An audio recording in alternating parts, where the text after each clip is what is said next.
how to use Temu coupon bundle. So if you want to use Temu coupon bundle, then what you need to do is first you just need simply open up your browser. After opening your browser, now you just need simply search for Temu. After searching, you need to go with login, which will be in the top right. You can go with sign in or register. Make sure you've signed into your account.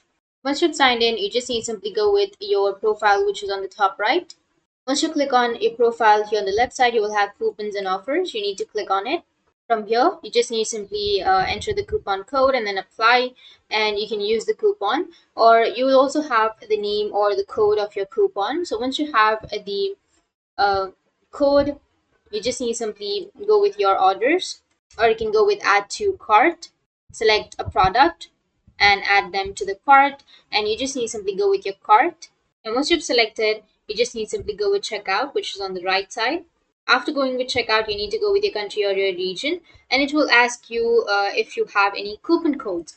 So if you have any coupon codes, if you have the code, then you just need to simply go and enter the code while you check out or while you pay for the item, and you will get some discounts.